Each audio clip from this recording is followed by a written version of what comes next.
That should have been my first red flag, that she literally went through her old roommates, all her personal belongings. Everyone that was friends with her in the past that told me not to be friends with her, people that have gone to high school that go to college with me, were telling me, like, be careful of her, she's insane.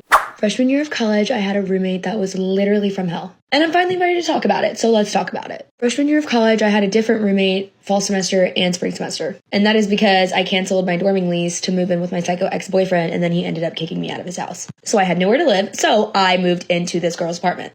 We're gonna call her Linda. I've known Linda for a while. We met through Facebook and we became really, really close. We hit it off really well. And she had a roommate move out of her dorm, and she had one of the nicer dorms, and she offered me to come stay with her in her dorm for the rest of the semester. So after hopping dorm to dorm for like 2 weeks, I moved in with her and we had a blast. I literally loved her. Like, I thought we were going to be best friends forever. Also, keep in mind, her fall semester roommate had moved out because she was telling me how she thought she was crazy. Linda told me that she thought her roommate was crazy, but turns out it was Linda that was crazy. She told me she went through her roommate's like Apple Watch and her diary and just found out that she was like low-key a whatever, and just found out how her roommate ended up actually not liking her, and that's how she found out. And I was like, oh, you went through her stuff? Like, that's how you found out? But it never like registered in my mind. Like, that should have been my first red flag, that she literally went through her old roommates, all her personal belongings. So we get close really, really fast. It was so much fun being in this friendship. Like, it felt so new. I finally felt like I found someone that like was really, really identical to me. But we had way too many things in common. Like, it was almost too good to be true. Like, we were literally the same exact person, except we weren't. Every day started becoming a competition. She never complimented me. I always complimented her. She would ask to borrow my clothes, and I would willingly like let her borrow my clothes, my hair stuff, everything, like everything.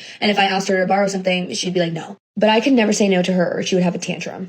As the days go by, I start realizing she's just like not really nice to me. Like, she's so mean to me. So when I broke up with my ex-boyfriend and he had, I came like rushing to our dorm after everything happened. She like locked me out, wouldn't let me in. She told me she was at work, and I told her what happened, and she was like, okay, like what? Like, she kind of was like believing me, not believing me. And she didn't care about me and if I was okay. The first thing she kept asking me was, did my ex-boyfriend go through our text messages, because she had been cheating on her boyfriend at the time. And I was the only one that knew. And the night that she started cheating on her boyfriend, she also told me and the other girl that we were out with, we had gone to this club. She told us that for the first time, she's finally hanging around with girls that are like on her level. And she said that like girls in her high school were like nothing compared to her. And like, she was just like so much better than them. Like, and that's when I started to realize something was really off with her. And everyone that was friends with her in the past that told me not to be friends with her, people that have gone to high school that go to college with me, were telling me like, be careful of her. She's insane. And I had her back the entire time. Like, I literally fully supported her, defended her. I was her biggest hype man. I was such a good person to her. And every time someone would say something bad about her, I'd be like, no, like, she's so awesome. Like, you just don't know her the way I know her. That was my downfall. I never saw right through her. This gave me so many red flags. Later in the spring semester, we get into a feud because I thought Jacob Elordi was hot, and so did she, and she thought I was copying her. So she kicks me out of the dorm. I mean, the word this woman keeps using is insane. I think that might be a little harsh, but just a bit different maybe, because Linda is, what she's known as in this video, still referred to as Linda. Just kind of psycho, maybe, without trying to sound too mean. Obviously, the woman telling the story, she's been kicked out of her boyfriend's house and trying to find a roommate, and they're moving together. Start off as really good friends. It's all going so well, forming a friendship, doing all these things together, going to the club, going to college as it's known in America, university here, of course. But yeah, you kind of picture that and you think, that's nice. She's probably gone to a new city for college, and she's eventually found like a good friend that she can be with, and just kind of grow up with for them 3 or 4 years while you're at college.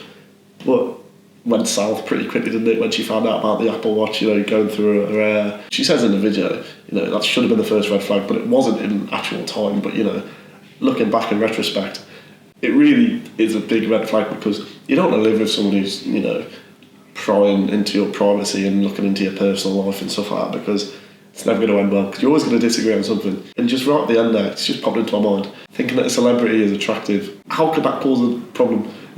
If both friends find a celebrity, an unattainable, untouchable celebrity who you're never going to meet, you both find attractive, and then Linda boots off because she thinks this woman's copying her. It's just, maybe I'm a little bit naive, as a man. I don't think it's that important and whatnot, but it sounds a little bit psycho, a little bit crazy. And and then cheating on a boyfriend, it's not what you want. Well, it's not what you want your friends to do. I wouldn't want any of my friends to cheat on their partners or anything, because it's just horrible and not something you should do, I don't think. But she defended her through that, and maybe some people think, I'm her friend, I'm going to defend her, I'm going to help her. That's fine. It's up to different people what they want to do. But she's getting told, look, Linda's maybe a bit kooky, you might want to stay clear, just watch yourself. And she's like, no, she's great, she's awesome, she's no problem. And then obviously it goes south, and we all know what happened, and yeah, not great. So I can't imagine that friendship will be re-blossoming anytime soon.